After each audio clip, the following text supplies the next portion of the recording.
കലകലാട്ട വീണ്ടും കലോത്സവ നഗരിയിൽ നിന്ന് പ്രേക്ഷകരിലേക്ക് വിശേഷങ്ങളുമായി എത്തുന്നു.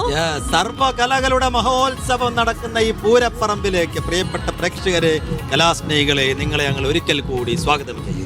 അപ്പോ വർണ്ണ വൈവിധ്യമുള്ള കാഴ്ചകൾ അത് വേദിയിൽ മാത്രമല്ല, വേദിക്ക് പുറത്തും ഇങ്ങനെ ഈ നട്ടുച്ച വേലിലും ഒഴുകി പരന്ന് നടക്കുന്നത് കാണാൻ വളരെ മനോഹരമായ ഒരു കാഴ്ച. എന്ന് വെച്ചാൽ മൂന്നാമത്തെ പകലും അതിന്റെ പകുതി പിന്നിടുന്നു എന്നുള്ളതാണ് ഏറ്റവും പ്രധാനപ്പെട്ട കാര്യം.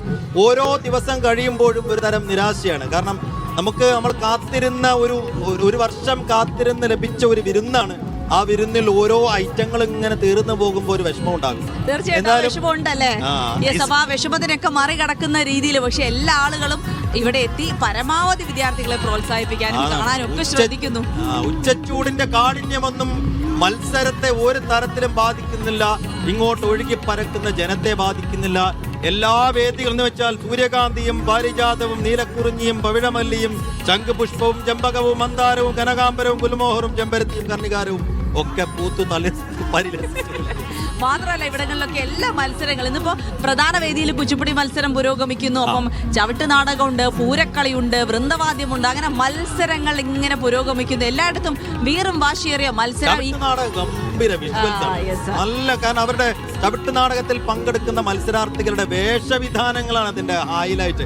ഇപ്പോൾ അതേ ചവിട്ട് നാടകം കഴിഞ്ഞ മത്സരാർത്ഥികൾ നമ്മുടെ മുന്നിലൂടെ ഈ വേദിക്കരികിലൂടെയൊക്കെ ഇങ്ങനെ നടന്നു പോകുന്നുണ്ട്. ഗംഭീര രസ രാജാ, വളരെ മനോഹരമായ കാഴ്ച. ഈ മത്സരങ്ങളൊക്കെ സമ്മേളിക്കുന്നത് എന്തിനു വേണ്ടിയാണ്?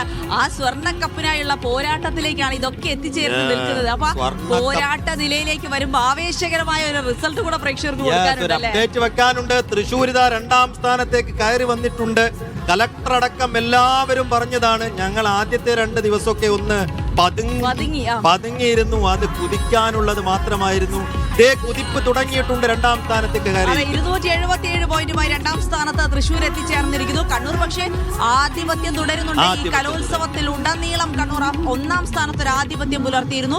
അതിപ്പോഴും 281 പോയിന്റുമായി കണ്ണൂർ തുടരുന്നുണ്ട്. പക്ഷേ തൃശ്ശൂരിനെ ആശ്വസിക്കാൻ വകയില്ല. 277, അതായത് സെയിം പോയിന്റുമായിട്ട് കോഴിക്കോട് ജില്ലയുമുണ്ട്. 2ാം സ്ഥാനത്തിന് ഇപ്പൊ 2 അവകാശികളുണ്ട്.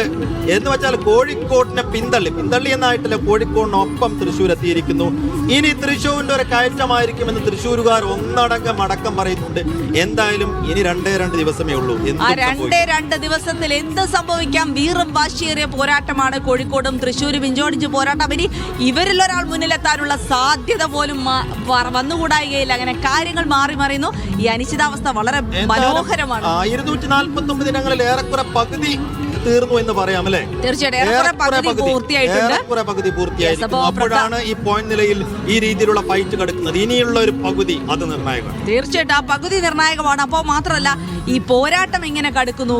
കലോത്സവ വേദികൾ ഉച്ചച്ചൂടിനെ വെല്ലുന്ന ആളുകൾ എത്തുന്നുണ്ടോ? അപ്പൊ മത്സരാർത്ഥികൾ എങ്ങനെ കാര്യങ്ങളെ കൊണ്ടുപോകുന്നു തുടങ്ങിയ കാര്യങ്ങളൊക്കെ ഒന്ന് അറിയട്ടെ.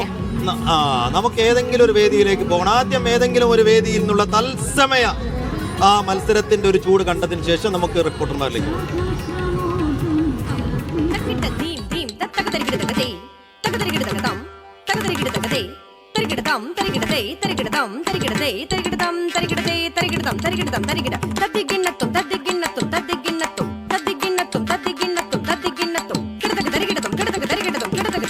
ശൃംഗാര രസവര സംഗീത സാഹിത്യ ഗംഗാലഹരികല ശൃംഗാരവതുലു വേവേനുരാഗ ಬಂಗಾರು ಛೇತಿ ಬಿಡಿಲೋ ಭೂನಿ ಶೃಂಗ